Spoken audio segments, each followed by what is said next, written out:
Shikues të respektuar, ju përshëndesim nga Kërçova.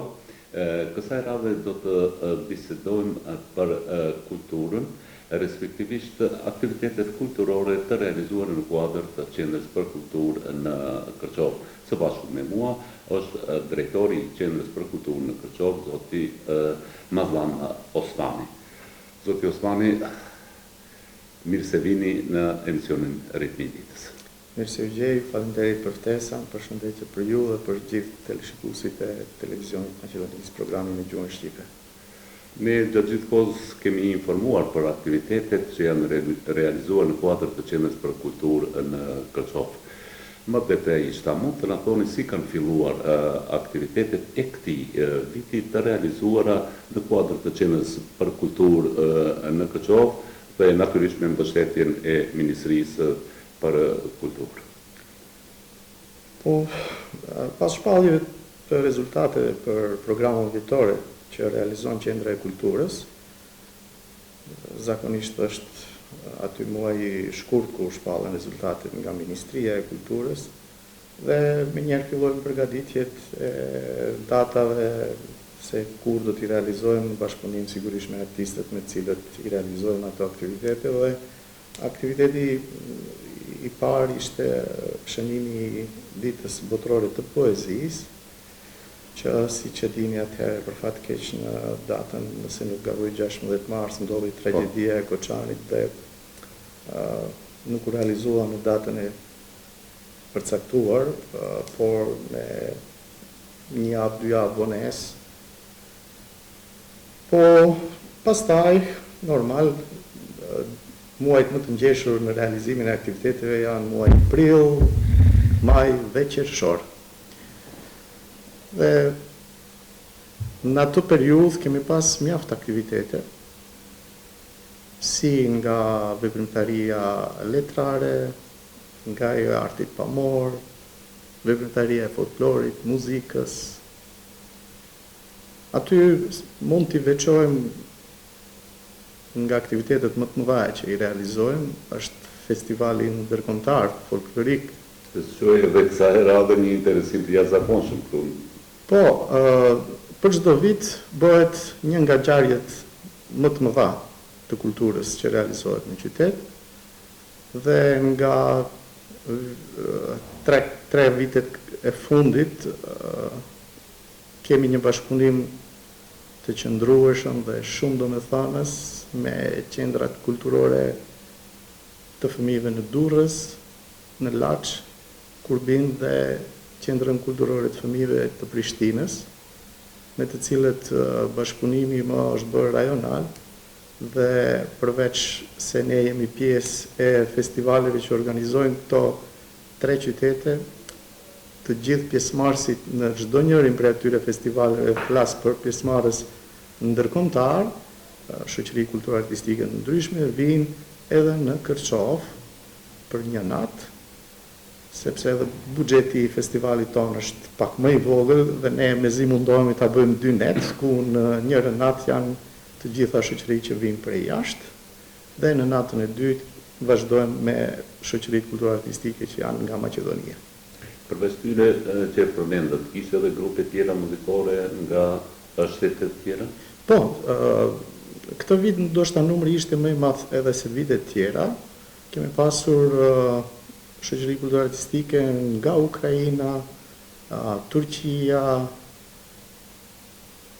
Malizi, Bosna, Romania dhe nëse nuk ka Bullgaria.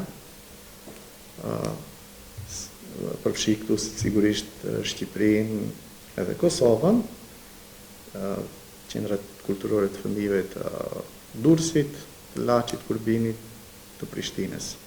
Dhe besoj se ky aktivitet kështu nëse vazhdon do të jetë një nga ato festivale rajonale që besoj se do të jetë edhe më atraktiv.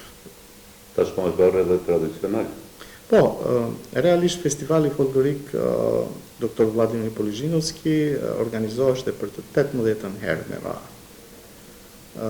Dhe besoj se në vitet e ardhshme do të kemi edhe përkrahje më të madhe që të mund ta kthejmë, ta mbajmë jo vetëm 2 net, por të mbahet 3, po pse jo edhe më shumë, dhe të kemi edhe shoqëri kulturor-artistike nga jashtë kontinentit tonë. Aktivitetet kanë vazhduar edhe gjatë muajve në vazhdim? Po, paraprakisht, do më thonë, kemi pas, si që përmenda, edhe ekspozita, edhe një koncert me rastin e festës së Pashkëve, që e organizon Pallati i Kulturës, bashkë me Shkollën e Vallëve në gjuhën maqedonase, në bashkëpunim me shoqërinë Racin, e cila funksionon në kuadër të Pallatit të Kulturës, edhe ajo është tradicional, dhe këtë vit ajo shoqëri i mbush 20 vite funksionim, dhe prej vitit kaluar, si që dini, kemi filluar edhe me Shkollën e Vallëve Shqipe. Pikërisht këto desha të ndalin, si zhvillohen aktivitetet? Ka një ecje përpara? Po, me kënaqësinë më të madhe mund të them se për 1 vit e gjys, ende nuk janë bërë 2 vite, kemi vërtet rezultate të shkëlqyeshme. Kjo shkollë, si që përmenda, mori pjesë bashkë me shoqërinë kulturor-artistike Racin, Shkollën e Vallëve në gjuhën maqedone, të dyja morën pjesë në festivalet që i përmenda në Shqipëri dhe në Kosovë.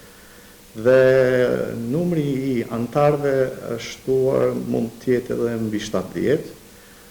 Është një rritje goxha e madhe. Po, dhe ajo që është më e mira është se vërtet ka një entuziazëm shumë të madh tek antarët, nxënësit që vinë në këtë shkollë. Janë to kryesisht nxënësit të shkollave tona. Po, ata janë nxënës të gjitha shkollave tona fillore dhe asaj të mesme.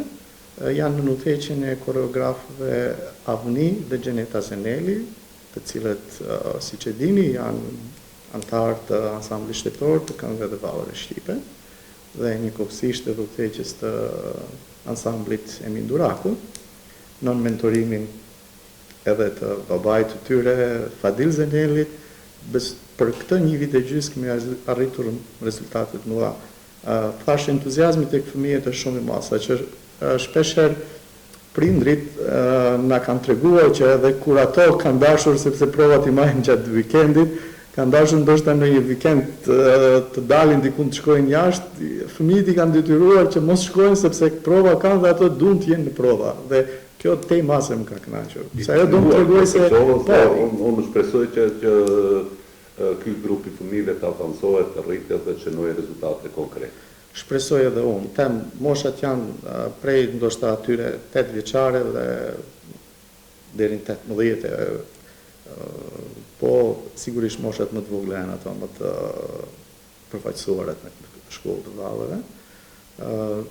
Prej këtij shtatori nisëm edhe shkollën e instrumenteve.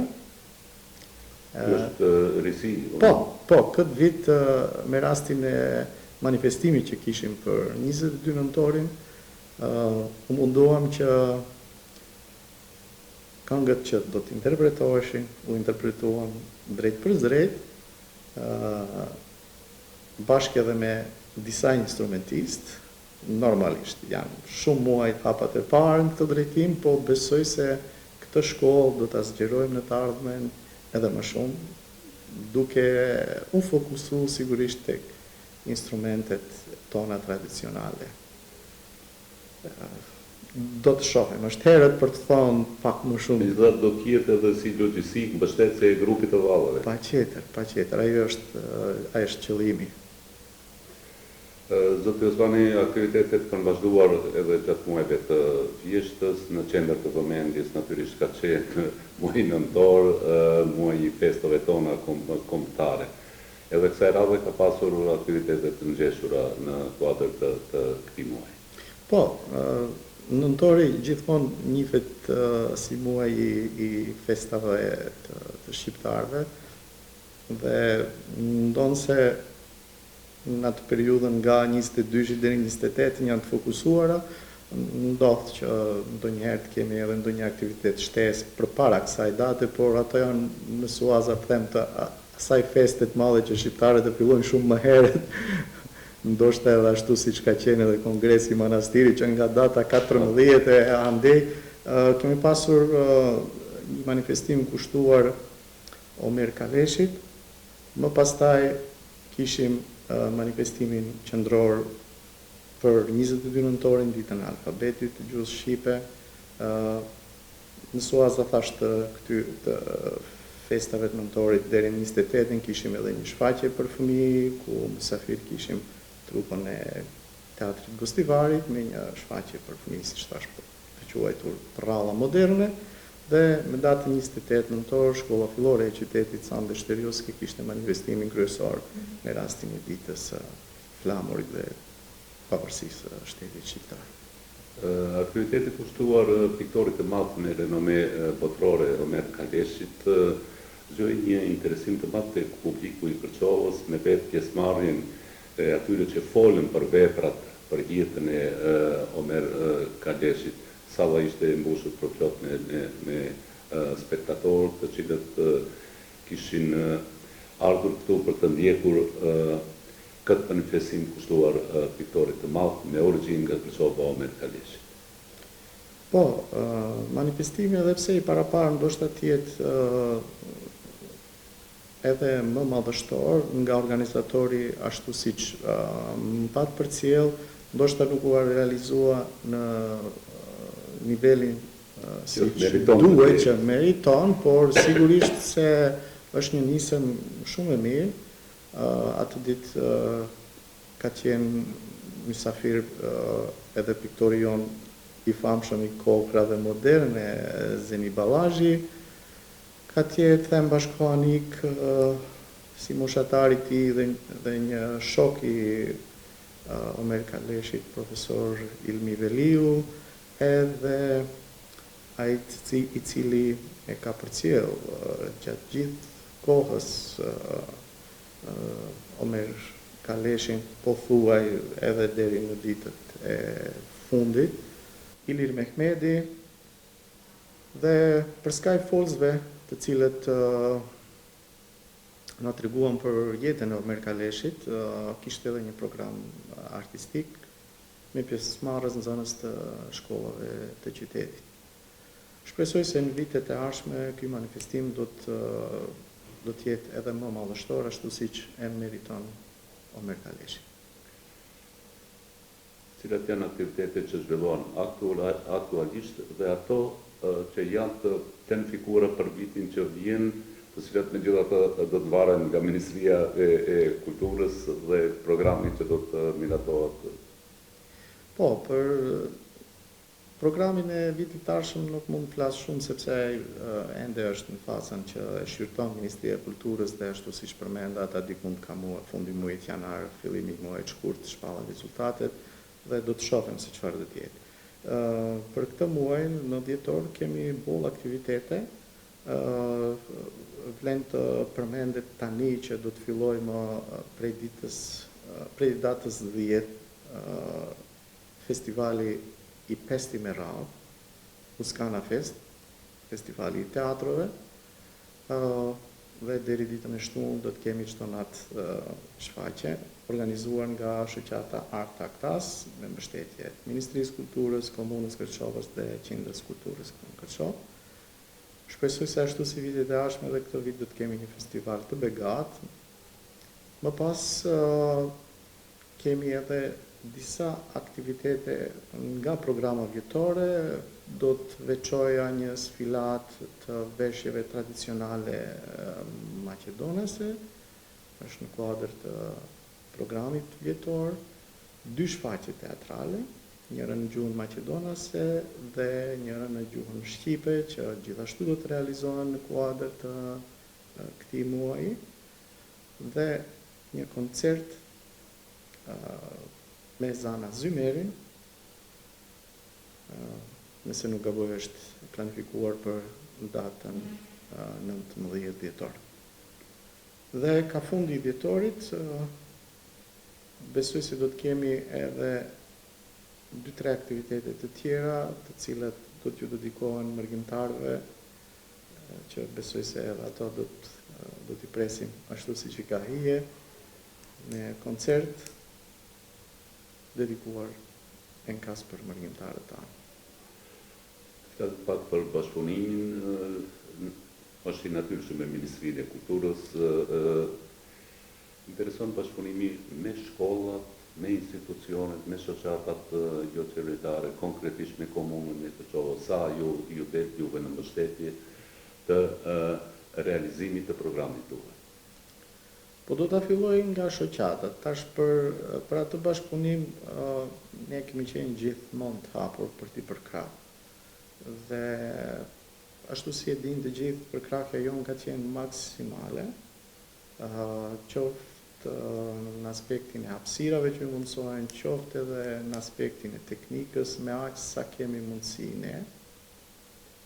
Sa i përket bashkëpunimit me shkollat fillore, ajo ka qenë gjithmonë në një nivel shumë të lartë. Dhe vazhdon të jetë, dhe si rezultati i asaj është edhe kjo që thash, shkolla e Valleve Shqipe, ku janë përfshirime nxënës të gjitha shkollave. Sa i përket komunës, edhe në ato kemi pas bashkëpunim, po bashkëpunimi gjithmonë ka mund të jetë edhe më i mirë. Kur kemi pasur aktivitetet cilat janë ndërthurur, kemi bashkërenditur aktivitetet, edhe kam përkrahur, siç është festivali ndërkombëtar folklorik, çdo vit e kam përkrahur me një sumë caktuar, mjeteve normalisht financuesi kryesor janë Ministria e Kulturës.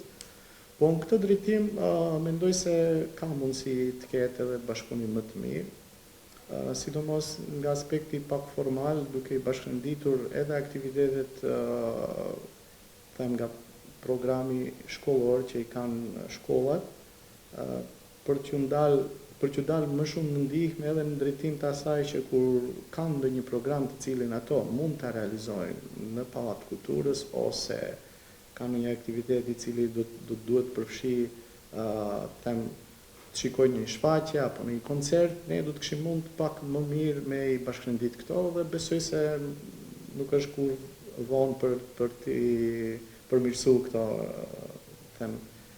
raporte.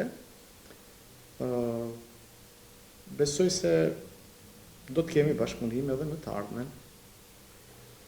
Zoti Osmani, nëse nuk keni tjetër të shtoni, unë ju falenderoj për kohën që ndatë jeni së bashku me ne në emisionin Ritmi i Ditës. Nuk do të kisha nejsen tjetër kush e di çfarë të them. Ju falenderoj juve për vizitën dhe shpresoj se do të kemi poshtu një vit tashëm të begat me aktivitete kulturore, sidomos duke pas parasysh që paralajmërimi se në vitin e ardhshëm Kërçova do të jetë qyteti i kulturës, edhe pse para